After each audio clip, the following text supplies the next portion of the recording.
Welcome back to the channel. I know today's topic will hit home for many of you. You've been meditating, chanting, reading spiritual texts, attending workshops, and seeking truth. You've devoted yourself to growth, and yet you still feel stuck.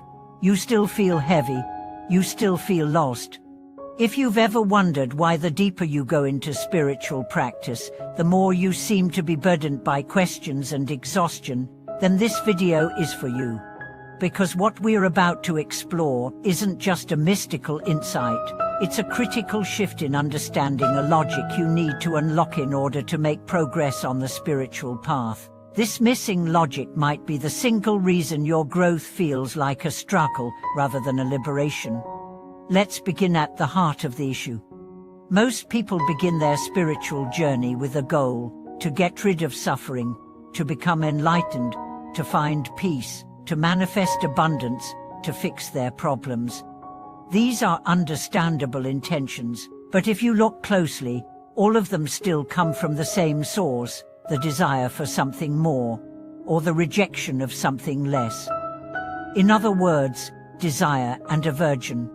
And herein lies the paradox: the very mindset you bring into your spiritual practice, the mindset of achieving something, is the one thing preventing true transformation.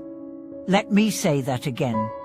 The reason your spiritual path feels heavier over time is because you are practicing with the same ego-driven logic that created your suffering in the first place. You are still trying to control, to perfect, to prove, to escape. You are still trapped in the architecture of mind, the endless measuring, judging, calculating, and comparing. This is what ancient teachers refer to when they say, "Don't use your mind to transcend the mind." It's like trying to wash mud off with more mud. It doesn't work. Let's go deeper into this with a story. A young seeker once approached a renowned spiritual master. He said, "Master, I meditate for hours. I chant daily. I've memorized scriptures, but I still feel restless. What am I missing?" The master looked at him and said, "You are missing nothing. You are just carrying too much." The seeker was confused.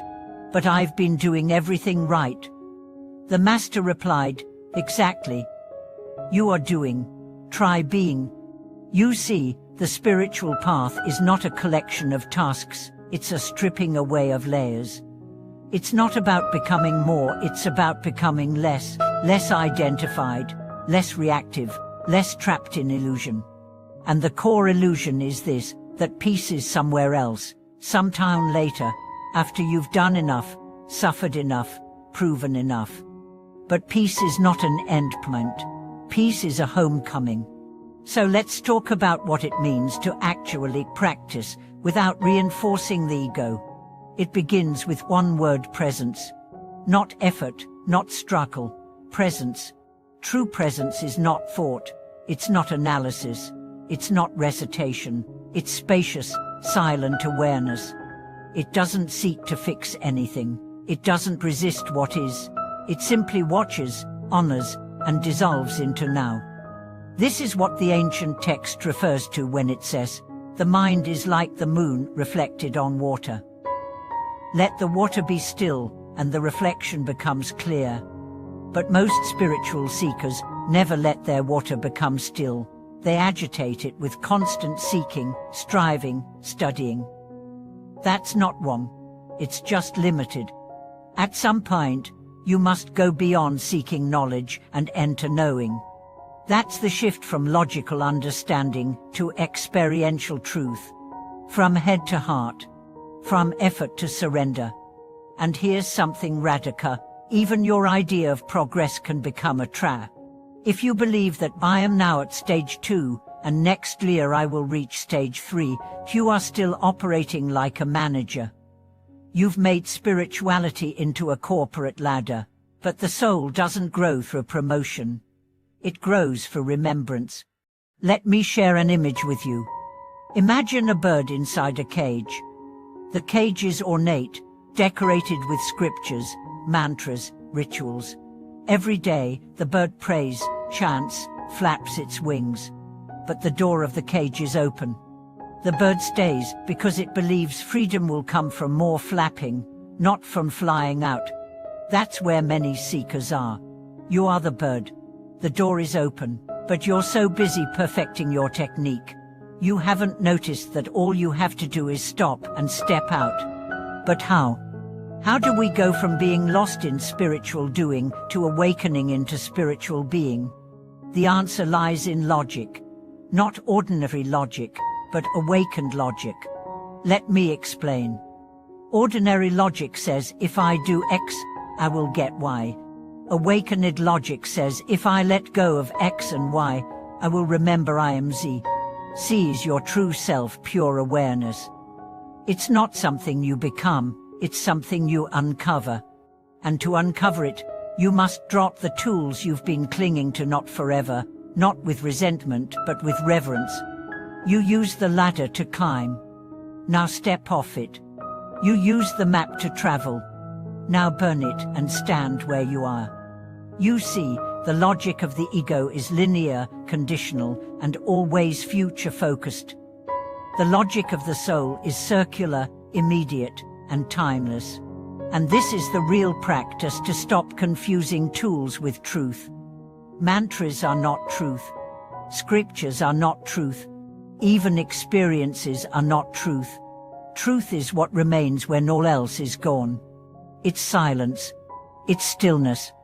It's awareness. And it's already yours. Now let's bring this back to your life. Why do you feel stuck? Because you're trying to force an outcome. Why do you feel tired? Because you're carrying ideas of who you should be. Why do you feel like you're not progressing? Because you're measuring yourself against illusions. Let all of that fall away. Come back to the breath. Not to control it, but to be with it. Come back to your body. Not to discipline it, but to inhabit it. Come back to the moment. Not to escape the past or future, but to meet what is. And if pain arises, welcome it. If doubt arises, greet it. If nothing arises, rejoice. Because that means you've stopped performing and started arriving. Let me end with a reflection. The greatest shift in my spiritual life didn't come from a temple, a guru, or a mantra.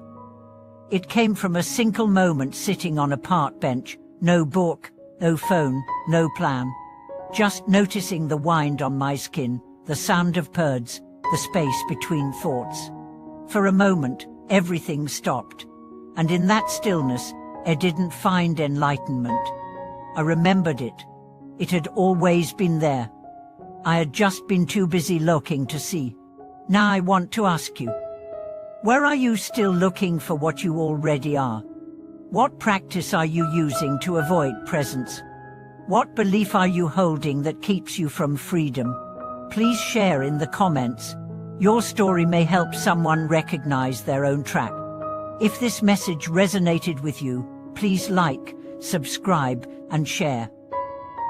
These ideas may feel subtle, but their impact is profound, and the more we spread them, the more we create a space for awakening to ripple through. Thank you so much for watching this video. Until next time, stop striving, start noticing, and remember, you are already home.